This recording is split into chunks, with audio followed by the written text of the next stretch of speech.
राधे राधे भक्तों, आशा करती हूँ आप सब स्वस्थ होंगे, मस्त होंगे। आपका हार्दिक स्वागत है श्री माधवी जी सेवा में। आज है कार्तिक मास का 23वां अध्याय, जो इस प्रकार है। 23वां अध्याय वर्णन आंवला तुलसी ज्ञान। पढ़ने सुनने से भक्त हो जाता कल्याण। नारद जी ने कहा, हे राजन, इसी कारण से उद्यापन में तुलसी की जड़ में भगवान विष्णु की पूजा की जाती है। तुलसी का मूल प्रदेश भगवान विष्णु को प्रसन्न करने वाला है। हे राजन, तुलसी का पौधा जिस घर में विद्यमान है वह घर तीर्थ स्वरूप और उस घर में यमदूत कभी नहीं आते हैं। यह पौधा सब पापों को नाश करने वाला और अभिष्ट फल को देने वाला है। जो मनुष्य तुलसी का पौधा लगाता है वह यमराज को नहीं देखता। भगवान नंदी का दर्शन, गंगा स्नान व तुलसी के पौधे संसर्ग, यह तीनों एक ही पुण्यप्रद हैं। तुलसी को छूने से कामिक, वाचिक, मानसिक, आर्थिक संपूर्ण पाप नष्ट हो जाते हैं। जो प्राणी तुलसी के दल से भगवान का पूजन करते हैं वह पुण्य गर्भ में नहीं आते और निसंदेह जीवन मुक्त हो जाते हैं। तुलसी के दल से पुष्कर आदि समस्त तीर्थ, गंगा आदि नदियां और विष्णु प्रभृति सब देवता निवास करते हैं। तुलसी के पौधे के पास जो अपना प्राण विसर्जन करता है वह चाहे कितना बड़ा पापी क्यों ना हो, उसे यमराज नहीं देख सकते।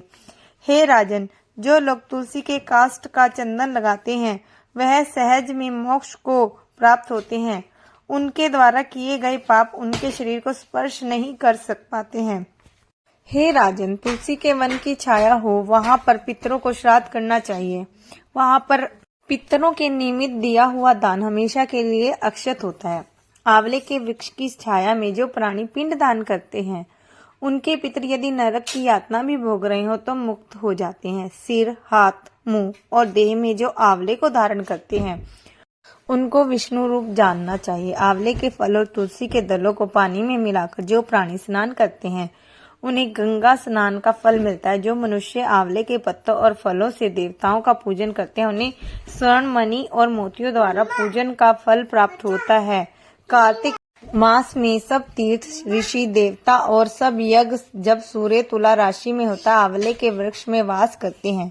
जो मनुष्य द्वादशी तिथि को तुलसी दल और कार्तिक में आंवले का पत्ता तोड़ता है वह रौरव नरक में वास करता है। जो कार्तिक में आंवले की छाया में बैठकर भोजन करता है उसके संसर्ग में सब दोष नष्ट हो जाते हैं। कार्तिक मास में जो आंवले की जड़ में विष्णु जी का पूजन करता है उसे श्री विष्णु क्षेत्रों में पूजन का फल प्राप्त होता है। आंवले तथा तुलसी की महत्ता का वर्णन करने में श्री ब्रह्मा जी भी असमर्थ हैं।